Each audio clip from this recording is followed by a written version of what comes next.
Hi, my name is Ahmed. I come from the glorious country of Iraq, and I'm a born Muslim.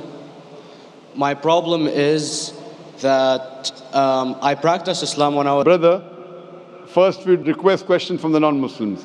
Once all the questions from non-Muslims are over, inshallah we'll give you a chance. Yeah, but I'm telling you my problem only. Okay. But you said you're Ahmed and you're a born Muslim. I am born Muslim. But now are you a Muslim or not? I'm agnostic. Oh, so now you have left the religion of Islam. Yeah, I'm confused. Okay, fine. If you have left the religion of Islam, you can ask the question, brother. Okay.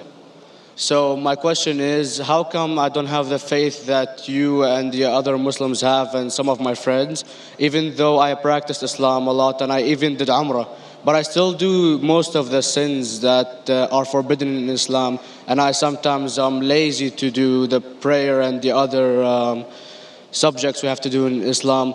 I have read many books and about other religions and conspiracy theories and documentaries and such. I even have seen your own videos on YouTube, and there are many questions that go around my head about Allah and the Messenger and Muslims in general. And basically the most important question is, you said in one of your debates or questions that Allah is the creator and He's uncreated. But I have realized, how can the uncreated exist? And if He exists, how can we notice Him? How can we see Him or hear Him or feel Him or know of His existence if He's uncreated in our own dimension or so? That's one of the questions. Brother Ahmed said that he is a born Muslim. He comes from Iraq. He read the Quran, he read the books, but he commits many sins. He believes maybe sometimes he's agnostic and he's lazy for praying. Brother, before I answer your main question, if you do sins and if you're lazy for praying, that does not make you a non-Muslim. As long as you believe that praying is fard, sometimes you miss, it's a sin. It's a major sin that you sometimes don't pray, but that doesn't make you a non-Muslim. If you say praying is not required, then you're doing kufr. But if sometimes you do sin, sometimes minor sin, sometimes major sin, it is haram, it's forbidden, but that does not throw you outside the fold of Islam. There are sometimes waswasa of the shaitan asking you, you're a Muslim, but this is wrong in Islam, this is wrong. And it does deviate the person's mind. At that time, maybe your iman may be low. But these things should not make you consider that you're non-Muslim. Regarding a question that I mentioned in my speech, and you're right, that Almighty God is the creator, but He Himself is uncreated. You ask the question, how can the uncreated, how can we see the uncreated? And how it's possible? Allah subhanahu wa ta'ala is Khaliq, is the creator. And by definition, He's uncreated. Because normally people say that when they try and prove in logic that everything has a creator, who created this table, the carpenter, from where he got, from the tree, who created the tree, so it goes back to Allah. So when many of the people try to convince an atheist, they try and say that everything has a creator, and then they get trapped when the atheist asked him, who created Allah? So if you hear my tapes, I never go that way. I ask the atheist that how did you come to know about the universe? How did you come to know about the functioning of the stars, of the sun? And he says, and goes back, that the creator. So it's the vice versa. So if you know how to deal with logic, you don't trip over this problem with the atheist trap, the Muslims or the believers, by saying who created Allah. By definition, Allah is uncreated. And if you ask the question, who created Allah? If you have heard my tapes, I give the reply, that suppose a person comes and says that my brother John. Yeah, I know, I saw that, I heard that's funny, but I mean, how does he exist if he's uncreated? Not that is Allah. Yeah. That's the difference between you and Allah. How does he exist? Means he was existing. He doesn't have a beginning. You and I have a beginning, that's human being. So that's the difference between us and Allah. You can't say that Allah has to be like us. If Allah is like you and me, why should we worship Him? I see, but have you heard of the phenomenon, the Big Brother? used by various orders and political agendas to control the people and such by implementing it into multiple gods, and then later on it became a monotheistic religions all over the world to make it easier for Big the Brother, people to... sorry, I've never heard of the religion Big Brother. It's not a religion. It's like a theory, an idea, basically. For What does it example, say? yes. What does this idea say? What does it say? Is that when you have a big brother, it's easier for you to live life. When you have someone watching you the whole time, understanding you the whole time, protecting you the whole time, being with you the whole time, and you can talk to him, although he never talks to you back, maybe in your dreams, do it to your mind and such, it's easier for you to live.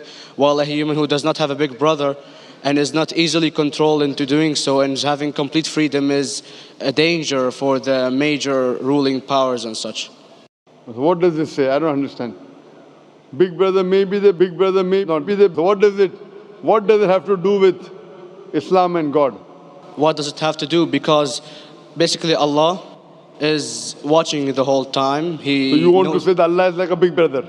Indeed, you use him for your protection so you won't be scared. You know what I mean? See, this is the hypothesis. Hypothesis. If you have heard, how do I convince an atheist? If you have heard my answer, that you said that you're agnostic, you're atheist. Yeah. So first thing I do to an atheist is I congratulate him. What? I congratulate him. Have you heard my answer of atheist? Yeah, you congratulate them and stuff. But I haven't seen your debates with the atheist. I just saw your answers on some questions. Fine, so you haven't seen the answer of atheist? No, but I've seen your debate with David William Campbell. And that David William Campbell is not an atheist. Yeah, yeah. Now when an atheist tells me he does not believe in God like your theory of Big Brother, yeah, and if you believe in that theory, I will ask you, first thing I do to the atheist, I congratulate him. You know why? Yeah, because they think and they don't follow what their parent does and such stuff like that. No. I congratulate him because he is not doing blind belief. The other people are doing blind belief. He is a Christian because father is a Christian. He is a Hindu because father is a Hindu. Most of the Muslims are Muslim because father is a Muslim. He is thinking. He says there is no God. He has said the first part of the Islamic Shahada, La ilaha. The reason I congratulate him is because he has said the first part of the Islamic Shahada, Islamic Creed, La ilaha. The only thing I have to do is illallah, which I shall do inshallah. So if you have heard my answer, an atheist becomes an atheist because he believes in science, he believes in logic. Or I ask him that if an equipment is bought in front of him, which no one in the world has ever seen, and if the question is asked, that who will be the first person who will be able to tell you the mechanism of this new equipment? What is the answer? Of course, he's going to tell you the producer or the maker of this equipment. Creator, producer, maker. So when we ask him questions that how did this universe come to existence, he will talk about the Big Bang. This what we're going to talk is already mentioned in the Quran 1400 years ago in Surah Anbiya chapter number 21 verse number 30. Avalam yaral lazina kafaru anna samawati wal arda kanat ratkum fataknahuma. Do not the unbelievers see that the heavens and the earth were joined together and we clove them asunder. This what you came to know 50 years back is mentioned in the Quran 1400 years ago. Who could have mentioned that? Well, in various civilizations in like 2000 or 5000 BC before Islam came or Christianity itself, there was various civilizations that are good in astronomy and they know more about our solar system than we do now, sadly. Brother, your knowledge of science is little, not in-depth. I do agree. There are certain things which were known as hypotheses. For example, we came to know, we were proved that the earth was spherical in 1577.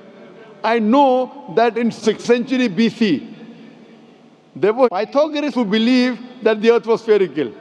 But the same Pythagoras who believed the earth was spherical also believed that the earth was the center of the universe, which is wrong.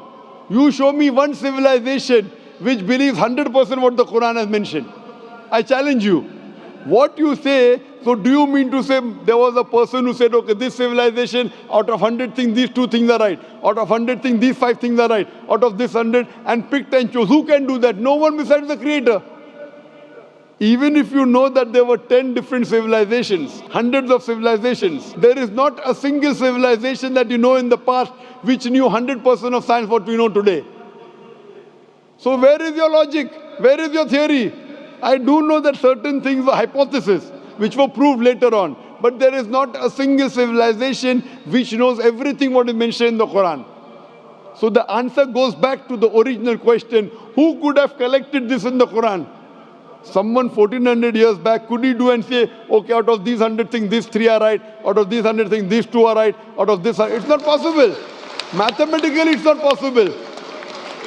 Well, you never gave the idea of extraterrestrials or so. I mean, knowledge is power. And Brother, I'm asking you a simple question. We are not come here to have a debate. yeah. I'm asking you a question. Point out a single civilization. You're asking something else. Yeah, We are alright. not here to discuss. You can come in the room and discuss. You ask a question, I'm giving you the answer. You gave about old civilization. I told you you're right. But out of 100 things, 98 they were wrong. So I'm asking you, who could have mentioned this in the Quran? You're talking something else now. Yeah, well, I'm asking a simple question, 2 plus 2 equal how much? You are saying, I'm telling you 3 multiplied by 3 is how much? I'm asking a name, you're telling that where do you live? you know, I'm asking a simple question, name me a single civilization which has everything what was mentioned in the Quran. Do you know of any or not? Yes or no?